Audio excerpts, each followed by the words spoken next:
नमस्कार मंडळी, मी तुमचा कोकणी चेतन. आज एक जरा वेगळाच मी व्लॉग घेऊन येतो आहे. थोडं रेग्युलर याच्यापेक्षा थोडं वेगळं, की म्हणजे तुम्हाला काहीतरी ट्रेडिंग अकाउंटबद्दल थोडं नॉलेज होईल यासाठी हा व्लॉग घेऊन येतो आहे. तर मी आज तुम्हाला एंजल वन ह्याच्यावरती अकाउंट कसं उघडायचं त्याबद्दल माहिती देत आहे. एंजल वन या ट्रेडिंग ॲपवरती तुम्ही अकाउंट कसं ओपन करायचं याबद्दल मी माहिती देत आहे. जर तुम्हाला हा व्हिडिओ आवडला तर माझं हे चॅनल तुम्ही लाईक करा, सबस्क्राईब करा आणि शेअरही करा. आणि काय प्रतिक्रिया असतील तर तुम्ही कमेंट द्या.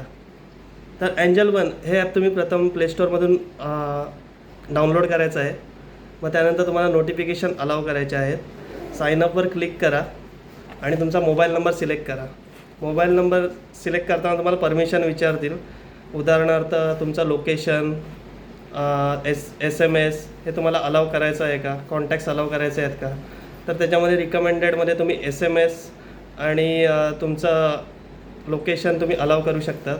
मग तुम्हाला OTP येईल व OTP आल्यानंतर सबमिट केल्यानंतर तुम्हाला तुमचं फुल नेम टाकावं लागेल व तुमचा ईमेल ID टाकावा लागेल. ईमेल ID टाकल्यानंतर तुम्हाला तुमचा पॅन नंबर सबमिट करावा लागेल. तुमचा पॅन नंबर सबमिट केल्यानंतर तुम्हाला डिजिलॉकरला तुमचं KYCसाठी तुमचा आधार नंबर ऑथेंटिकेट करावा लागेल. आधार नंबर टाकल्यावर तुम्हाला एक OTP येईल तुमच्या मोबाईलवरती, तो तुम्ही सबमिट करा.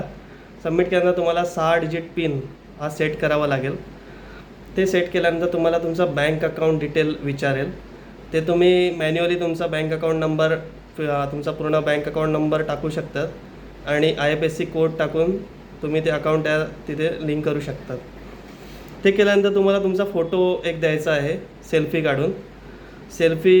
तुमच्या गोल स्क्वेअरमध्ये तुमचा मोबाईलचा कॅमेरा ऑन करून सेल्फी फोटो काढून तुम्हाला तिथे तुमचा फोटो सबमिट करायचा आहे.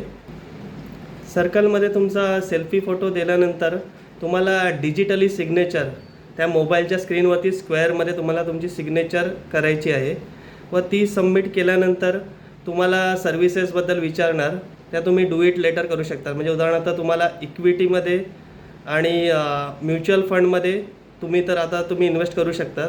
पण तुम्हाला अजून कमोडिटीमध्ये पण करायचं असेल का, आता आपल्याला तेवढं नॉलेज नसणार, त्यामुळे ती सर्व्हिस तुम्ही डू इट लेटर म्हणून घेऊ शकतात.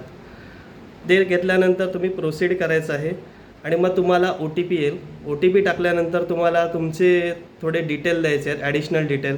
उदाहरणार्थ तुमचा इन्कम किती आहे, तुमचा एम्प्लॉयमेंट स्टेटस, तुम्ही म्हणजे जॉब करता की तुमचा बिझनेस आहे, तुम्ही मेल आहात, फिमेल आहात, तुम्ही मॅरिड आहात, अनमॅरिड आहात, हे तुम्हाला द्यायचं आहे. व त्यानंतर तुम्हाला नॉमिनीचे डिटेल द्यायचे आहेत.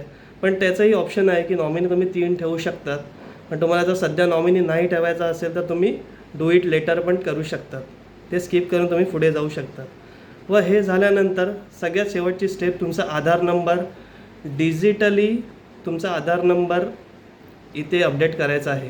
डिजिटली म्हणजे तुम्हाला तुमचा जो OTP असेल आधारचा, तो तुम्हाला तुमच्या मोबाईलवरती येणार, जो आधारबरोबर तुमचा रजिस्टर असेल. व ते टाकल्यानंतर तुमचं हे अकाउंट एंजल वन बरोबर लिंक होणार. ही सर्व प्रोसिजर केल्यानंतर 3 वर्किंग डेजमध्ये तुमचं अकाउंट चालू होऊन जातं. व त्यानंतर तुम्ही त्या अकाउंटवर जाऊन तुम्ही ट्रेडिंग करू शकतात. आणि म्युच्युअल फंडमध्ये पाहिजे तर त्यातही तुम्ही SIVचे प्लॅन आहेत ते तुम्ही घेऊ शकतात. आणि लाँग टर्ममध्ये पाहिजे तर तुम्ही त्याच्यात इन्व्हेस्ट करू शकतात. तुम्हाला हा माझा व्हिडिओ कसा वाटला ते तुम्ही नक्की कळवा. तुमची प्रतिक्रिया द्या, काही असेल तर कमेंटद्वारे. आणि माझ्या या चॅनलला तुम्ही सबस्क्राईब करा, शेअर करा आणि माझ्या या व्हिडिओला लाईक करा. थँक्यू, धन्यवाद.